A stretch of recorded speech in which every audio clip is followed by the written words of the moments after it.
하나님 말씀 보십니다. 하나님 말씀은 고린도후서 4장 16절에서 18절까지 보십니다.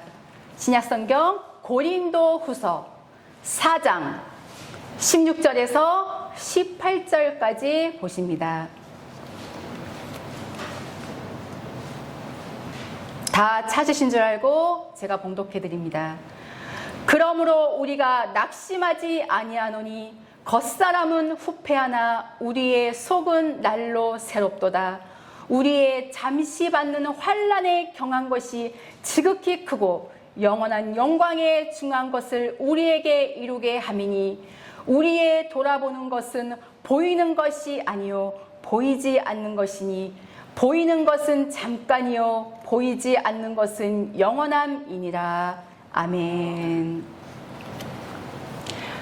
이 시간 저는 우리가 낙심치 아니하노니 이런 제목으로 은혜를 나누고자 합니다. 우리가 이 세상을 살아가다 보면 낙심되는 일들이 참 많이 있을 것입니다. 사람들은 경제 문제로 인하여서 혹은 인간 관계의 문제에 있어서도 혹은 질병 때문에 또한 신앙생활의 길목에 있어서도 왜 하나님의 은혜가 나에게는 없는 것일까?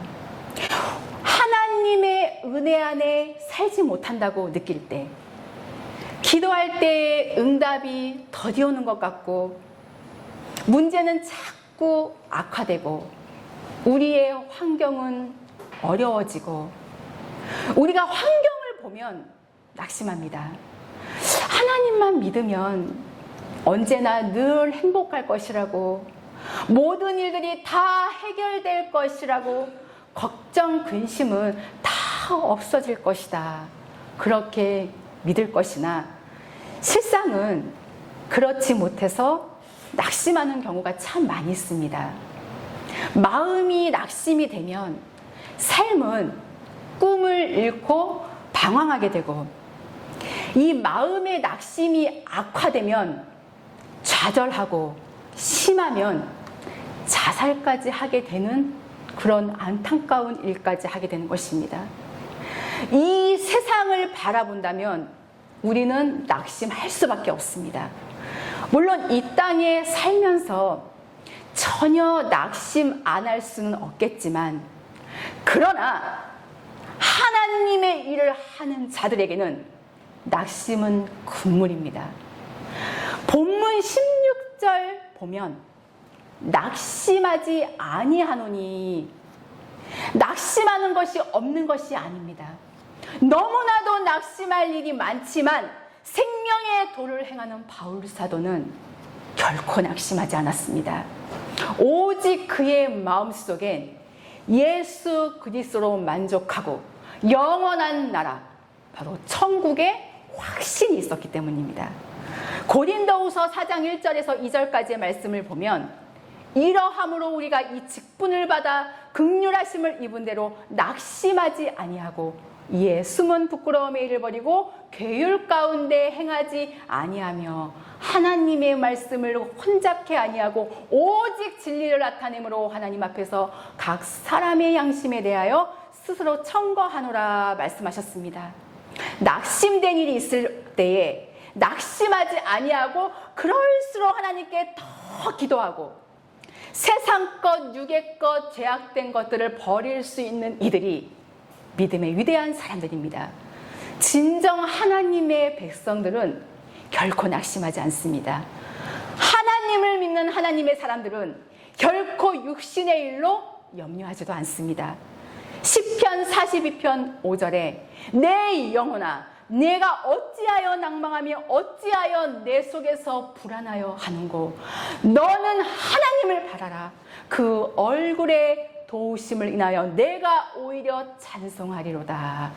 우리는 하나님께 소망을 두어야지 다른 데 소망을 두어서는 안 되는 것입니다.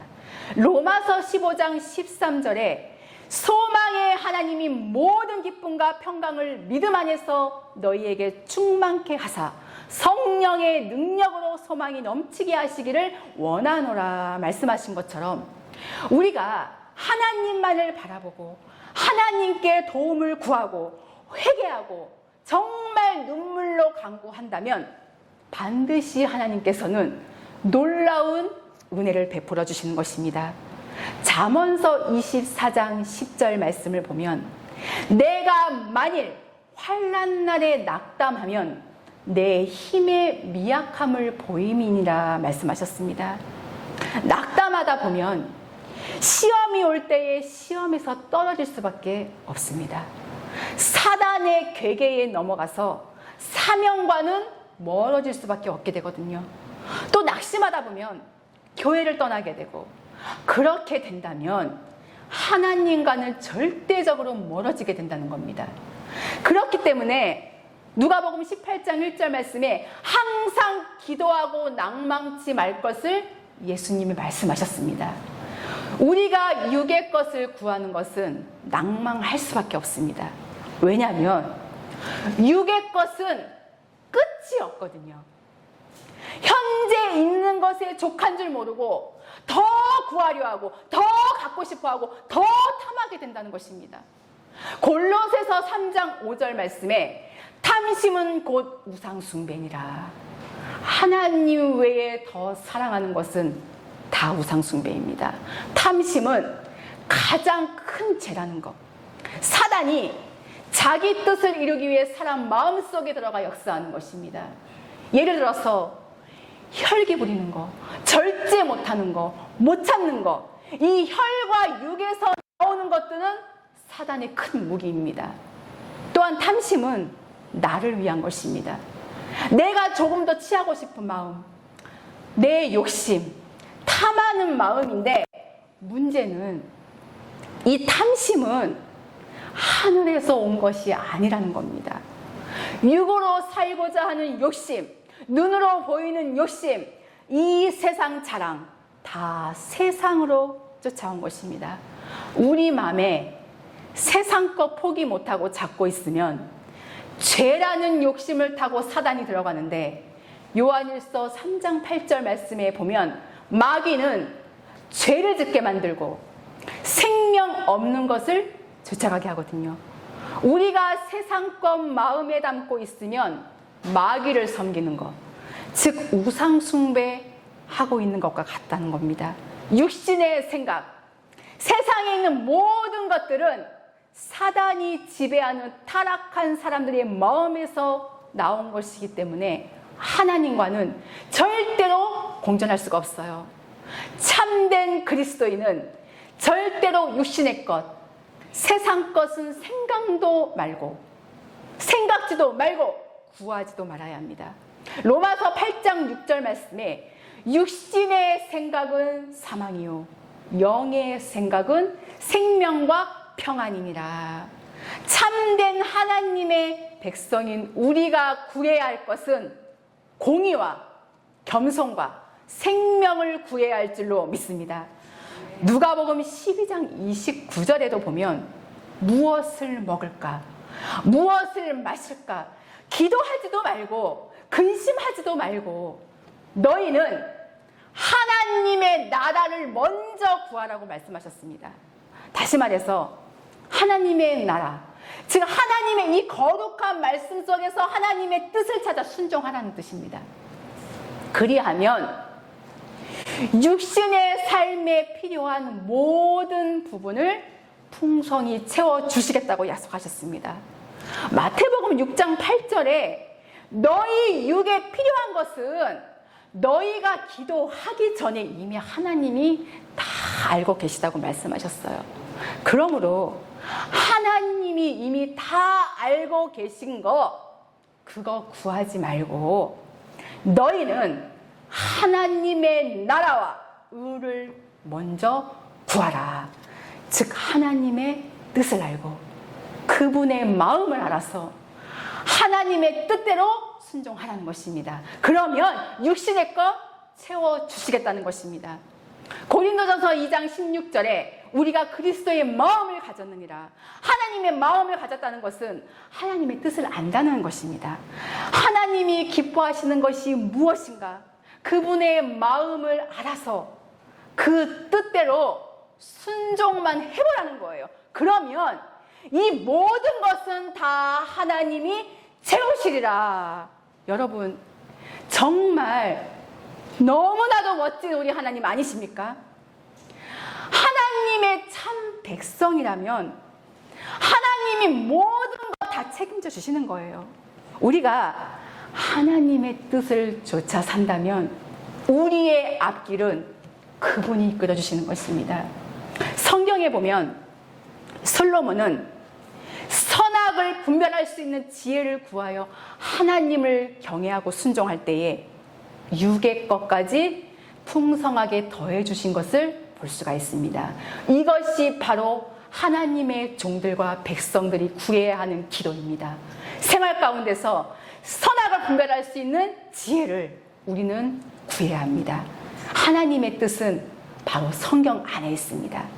그렇기 때문에 우리는 주신 말씀을 가지고 묵묵히 은혜를 주신 것만큼 최선을 다해서 믿음으로 행한 것만큼 내가 아는 것만큼 지키고 전해야 될 것이며 우리 각자의 믿음의 분량대로 지혜롭게 움직여 나가야 될 것입니다. 그렇기 때문에 본문 16절 말씀에 우리가 낙심하지 아니하노니 겉사람은 후패하나 우리의 속은 날로 새롭도다. 겉사람은 후패하고 속사람은 날로 새롭게 되는 것. 이 속사람을 능력으로 즉 성전을 지어져가는 것을 말합니다. 심령 성전을 지어져가는 것. 즉 나의 속사람이 하나님의 형상을 닮아가는 것이잖아요. 하나님의 형상 닮기 위해 날마다 기도하는 것입니다. 하나님이 보시는 것은 우리 마음의 성전이거든요. 날마다 내 속에 악을 뽑고 거룩하게 살아야 심령 성전을 짓고 있는 것입니다. 육과 싸워서 지는 것, 즉 죄를 짓는 것은 성전을 더럽히는 것입니다. 말씀을 듣고 말씀을 전하면서 말씀대로 행치 않는 것은 하나님을 욕되게 하는 것입니다. 로마서 2장 24절 말씀처럼 가르치는 자들이 말만 의롭고 행함이 없기 때문에 하나님께 영광이 되지 못하고 이방인 중에서 하나님의 이름이 모독을 받게 되는 것입니다. 아무리 진리를 듣고 전해도 행함이 없다면, 변화되는 삶이 없다면 이방인과 같습니다. 말씀을 지켜 행하지 않는다면 이방인과 똑같다는 겁니다. 말과 행실이 거룩한 길로 가야 하나님을 욕되게 하지 않습니다. 3계명에 하나님의 이름을 망령되이 일컫지 말라고 말씀하셨잖아요. 3계명을 지키는 것이 바로 말씀을 지켜 행하는 것입니다. 생명을 전하는 자들은 말과 행위가 일치해야 하고 늘 믿음의 본을 보여야 합니다. 말씀을 주신 하나님을 절대 신뢰하면서 우리는 항상 말씀을 의지하는 자리에 있어야 할 것입니다. 그래서 늘 하나님을 자랑하고 하나님의 이름을 자랑하고 하나님 아는 것을 자랑하고 십자가를 자랑하고 그리스도 예수로 자랑하며 참 하나님의 백성들로 살아가야 될 줄로 믿습니다. 디모데전서 4장 7절 말씀에 망령되고 허탄한 신화를 버리고 오직 경건에 이르기를 연습하라 말씀하셨어요. 경건을 연습하라. 어떻게 하면 겉으로 나타나는 죄를 없앨까? 이것부터 하라는 것입니다. 내가 고쳐야 할 것 찾고 나로 인해서 남을 죄짓게 하는 것 찾고 내 마음속에 진리로 채워져 있는가? 사람의 생각으로 채워져 있는가? 이것 찾는 거예요. 내 생각이 있으면 하나님의 뜻 절대 알 수가 없습니다. 하나님의 뜻을 모르기 때문에 결국은 하나님의 뜻에 굴복치 않고 내가 하고자 하는 것을 하게 합니다. 다시 말해서 하나님의 뜻을 대적할 수밖에 없게 되거든요. 그렇기 때문에 죄된 것, 본성은 버려야 되고 하나님의 진리의 말씀에 순종해 나가는 것이 참된 경건인 것입니다. 그러므로 죄짓지 않고 하나님의 뜻대로 살기 위해 경건의 연습을 하는 겁니다. 말씀 행하는 것이 곧 생명이기 때문이며 나를 영의 사람으로 만들어주기 때문에 말씀을 들었다면 말과 행실이 온전해야 경건한 자입니다. 경건치 않는 자들은 영원히 구원받을 수 없는 죄인들입니다. 로마서 1장 28절의 말씀처럼 하나님을 마음에 두기 싫어해서 죄악 속에 있는 자들이 바로 경건치 않는 자들입니다. 이런 자들은 하나님 말씀대로 살기를 싫어하는 자들이에요. 시험이 오면 이 말씀을 붙잡고 이겨야 하는데 내 생각을 끝까지 고집하는 자들이에요. 문제는 한두 번씩 내 뜻대로 하다 보면 나중에는 하나님의 말씀 완전히 잊어버리게 됩니다. 이런 자들은 이 육의 본성들이 나와도 하나님이 내버려 주신다는 겁니다. 하나님은 정말 하려고 힘쓰고 애쓰는 자에게 도움을 주시는 분이시거든요. 하기 싫어하는 자에게는 합당치 못한 일, 이 본성의 일 하게 그냥 내버려 두신다는 겁니다. 베드로후서 2장 9절 말씀에도 주께서 경건한 자는 시험에서 건지시고 불의한 자는 형벌 아래 두어 심판날까지 지키시며 말씀하셨어요. 우리는 영원한 하나님의 나라에 가기 위해서 경건의 연습이 필요합니다. 환난을 통과하기 위해서는 경건한 자가 돼야 합니다. 하나님께서는 경건한 자만 지키신다고 말씀하셨어요. 우리가 경건하게 사는 것이 마음을 다하고 목숨을 다하여서 하나님을 사랑하는 일입니다. 그렇기 때문에 이 세상을 사랑하며 육신에 얽매인 허탄한 삶은 버려야 합니다. 허탄한 자들이 가는 길은 헛된 길이기에 다 버리고 하나님의 뜻 이루기를 연습하라는 것입니다. 하나님은 저와 여러분 우리를 더 좋은 나라에 살게 하시기 위해서 세상을 버리라고 하시는 겁니다. 이렇게 보이는 것을 버린다는 것은 영원한 나라의 보물을 쌓는 것과 같은 것입니다. 썩어질 것에 순종하면 영원한 것은 없는 거예요. 이 육의 것, 이 겉의 것들은 다 썩어서 쓸모없게 되거든요. 그러나 본문 16절 말씀에 겉사람은 후패하나 우리의 속은 날로 새롭도다.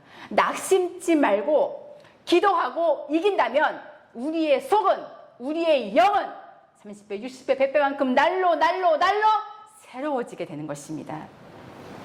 다시 본문 17절 말씀을 보면 우리의 잠시 받는 환난에 경한 것이 지극히 크고 영원한 영광에 중한 것을 우리에게 이루게 함이니 우리가 받는 환난 고난은 경한 것, 즉 아주 작은 것이에요.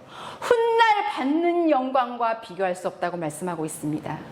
그리스도인들이 이 세상에서 받는 고난은 믿지 않고 지옥에 가서 받는 고난에 비하면 아무것도 아니라는 겁니다. 바울은 영원한 영광을 바라보았기 때문에 이를 위해 받는 환난을 잠시 받는 것이요 가벼운 것이라고 고백하였습니다. 바울이 당한 환난 결코 가벼운 것이 아니에요. 그는 사는 내내 한 번도 핍박받지 않을 때가 없었습니다. 평생 책짓을 당하고 헐벗고 굶주렸어요. 그러나 바울은 오직 보이지 않는 세계의 영광을 바라보고 환난을 기쁨으로 감당하였다는 겁니다. 하나님 믿는 것 때문에, 생명의 말씀 때문에 내가 평생 손가락질 당한다고 해도 우리는 날마다 춤을 추며 살아야 할 정도로 그것은 값진 거예요. 왜냐? 하나님 나라에 가서 받는 영광과 상에 비하면 별것 아니라는 거, 아무것도 아니라는 것입니다. 베드로전서 2장 19절 말씀에 애매히 고난받아도 하나님의 뜻 생각하며 고난을 참으며 아름다운 것이라고 말씀하고 있습니다.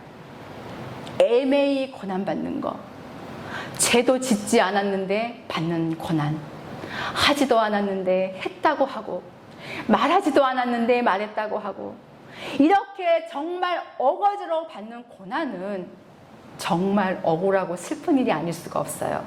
너무나도 참기 힘들고 고통스러울 것이고 정말 괴로울 것입니다. 왜냐? 내 믿음의 시험을 받는 일이니까요. 그러나 히브리서 3장 1절 말씀에 예수를 깊이 생각하라 말씀하신 것처럼 애매히 고난을 받아도 하나님의 진리의 말씀을 깊이 생각하면서 내 육이 힘들지라도 참고 견디고 이긴다면 시편 23편 5절의 말씀처럼 하나님이 모든 원수 앞에서 내게 상을 베풀어 주시는 것이며 놀라운 축복을 주신다는 말씀입니다. 마태복음 5장 11절에서 12절 말씀에 나를 인하여 너희를 욕하고 핍박하고 거짓스러운 너희를 거스려 모든 악한 말을 할 때에는 너희에게 복이 있나니 기뻐하고 즐거워하라 하늘에서 너희의 상이 큼이라 주님이 말씀하셨습니다. 우리는 어떠한 핍박을 받고 어떠한 고난을 받고 어떠한 수모를 겪고 이 땅에서 수많은 어려움을 겪을지라도 나의 하나님이 나와 함께 하신다는 이 확신만 우리가 가지고 있다면 우리는 언제나 늘 기뻐할 수 있습니다. 언제나 늘 행복해할 수 있습니다. 왜냐? 나의 일생을 책임져 주시는 나의 하나님 아버지가 계시기 때문입니다. 히브리서 11장 24절에서 26절까지의 말씀을 보면 모세는 하나님의 약속의 길을 따라 오실 예수님을 증거하다 받은 고난을 잠시 세상의 낙을 누리는 것보다 더 좋아한 것을 알 수가 있습니다. 모세는 세상과 짝한 육적인 생활을 즐기기보다는 진리의 말씀을 통해 고난받는 것을 더 좋아했어요. 세상과 절대 타협하지 않았습니다. 왜냐? 그리스도 오실 예수님을 위한 고난이고 말씀을 위해 받는 고난이기 때문에 영적으로 상급 주실 분을 믿었기 때문입니다. 주를 위해 받는 고난은 말씀을 이루기 위한 고난이고 말씀을 지키기 위해서 생활 속에서 나를 버리는 삶, 육을 버리는 것을 말합니다. 말씀을 지키기 위해선 당연히 고난이 따를 수밖에 없어요. 우리가 열매 되기 위해서는 주를 위한 고난도 받아야 하고 주를 위한 눈물도 흘려야 합니다.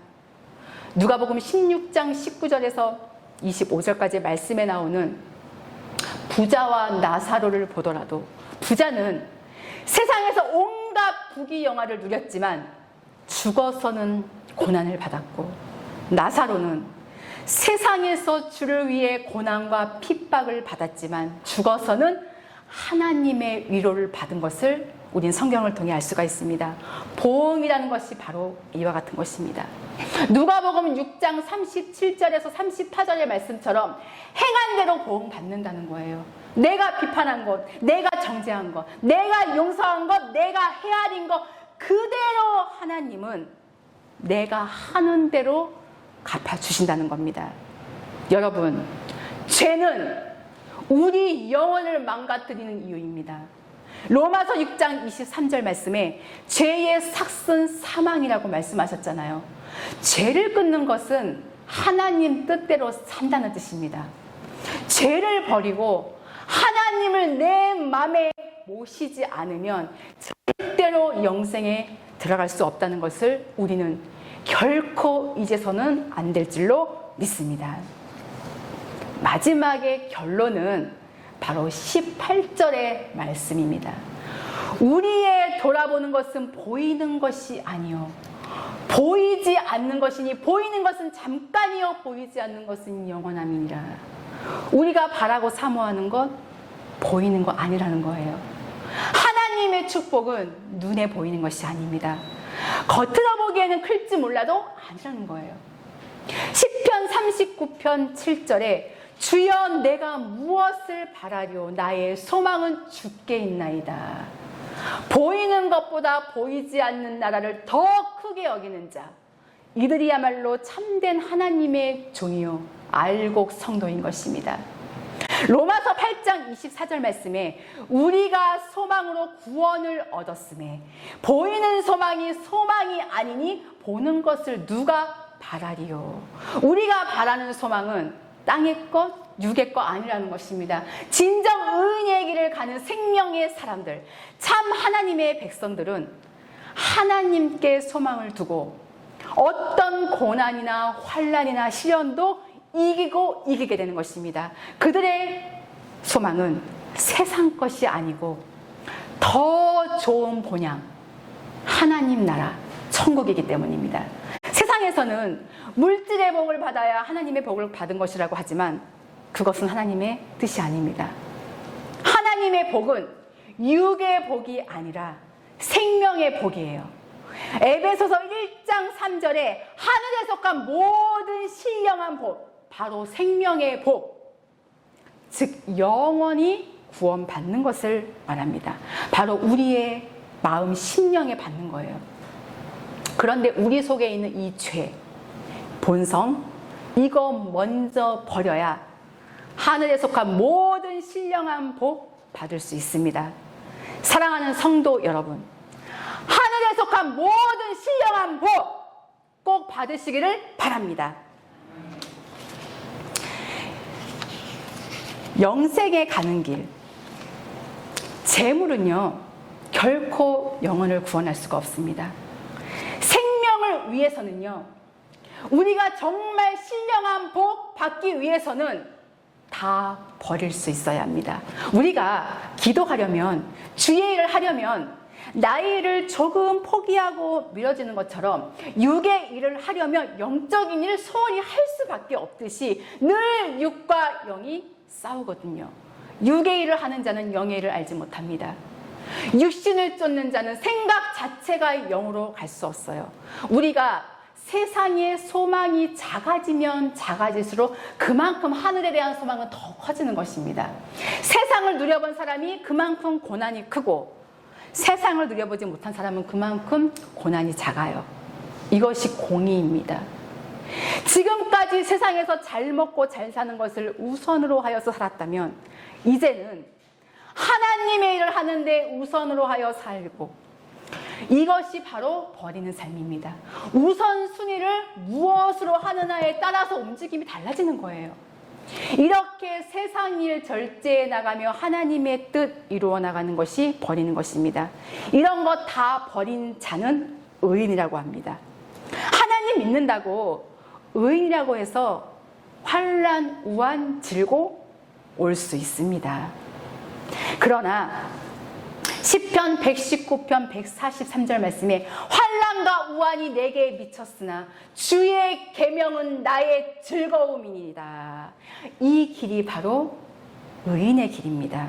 의인이란 하나님의 뜻을 쫓아 살려고 순종하는 자, 세상과 구별된 삶을 사는 자, 삭개오처럼 삶과 행위가 변하는 자, 나사로처럼 아무것도 가진 건 없지만 하나님의 뜻대로 살려고 하는 자, 땅에서부터 오는 영광을 구하지 않고 오직 전적으로 주의 일을 하는 자, 이런 자들이 바로 의인이요 생명의 사람입니다.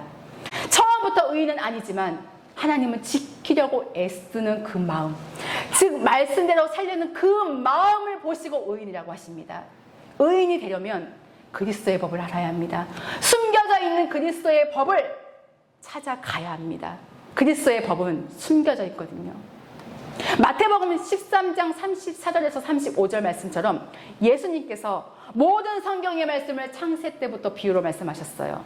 이 비유 속에는 생명의 법, 즉 말씀을 이룰 수 있는 법이 숨겨져 있고, 비유 속에는 악한 길에서 돌이킬 수 있는 죄사함의 법이 숨겨져 있습니다. 숨겨놓은 것이 바로 비밀입니다. 그런데 이 비밀 아무에게나 알려주시지 않으신다는 것. 예수님도 하나님의 뜻 제자들한테만 가르쳐 주셨다는 것. 성경의 비유는 영의 사람만이 알아들을 수 있습니다.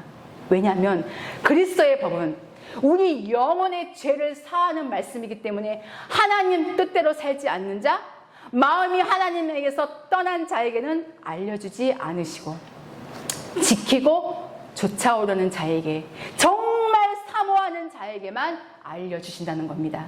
즉 하나님과 동행하는 자에게 하나님은 하나님의 비밀, 구원을 받고 진리를 아는 것, 말씀과 계명과 하나님의 법에 순종함으로 영생으로 가는 것을 원하십니다. 영생에 가는 길은 오직 한 길뿐이에요. 좁은 길로 나아가며 하나님의 뜻을 행하는 것입니다. 저와 여러분 우리 모두는 하나님의 뜻, 하나님이 원하시는 것을 바로 알고 말씀대로 행함으로 말미암아 늘 평생 하나님과 함께 동행하는 자, 모세와 같이 장성한 자가 되어야 할 줄로 믿습니다. 그러므로 오늘 본문 말씀처럼 우리가 낙심치 아니하노니, 낙심되는 일이 있더라도 절대로 낙심하지 마십시오. 우리의 일생을 책임져 주시는 우리 하나님이 계시잖아요. 히브리서 13장 5절로 8절에 그가 친히 말씀하시기를 내가 결코 너희를 버리지 아니하고 너희를 떠나지 아니하리라 하셨느니라. 그러므로 우리가 담대히 말하되 주는 나를 돕는 이시니 내가 무서워하지 아니하겠노라. 사람이 내게 어찌하리요. 예수 그리스도는 어제나 오늘이나 영원토록 동일하시니라. 주님께서 우리를 결코 버리지 아니하고 결코 떠나지 아니하겠다고 말씀하셨어요. 진정 우리들로 하여금 이 숨막히는 고통 속에서 구원하여 주는 것은 하나님의 말씀입니다. 죽을 수밖에 없는 삶의 위기와 악조건 속에서도 나를 살게 하시는 것은 오직 하나님 말씀밖에 없는 것입니다. 시험을 당하고 낙심하고 넘어졌다고 해서 하나님은 결코 우리를 버리지 아니하고 결코 우리를 떠나지 않습니다. 하나님은 우리가 수백 번, 수천 번, 수만 번, 천만 번을 넘어져도 다시 일어나도록 붙잡아 주시는 분이십니다. 우리가 이 세상을 살아가면서 나는 못한다, 나는 안 된다, 나는 할 수 없다, 이런 부정적인 생각을 가지고 산다면 절대로 승리할 수 없습니다.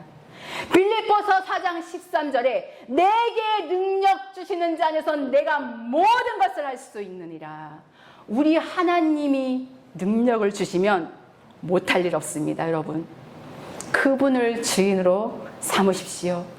오직 하나님만을 의지하고 늘 우리는 나는 못한다가 아닌, 나는 할 수 있다, 나는 안 된다가 아닌, 나는 하면 된다, 나는 할 수 없다가 아닌 해보자, 이렇게 늘 외치면서 기쁘고 즐겁고 담대하게 살아가시기를 주님의 이름으로 축원합니다.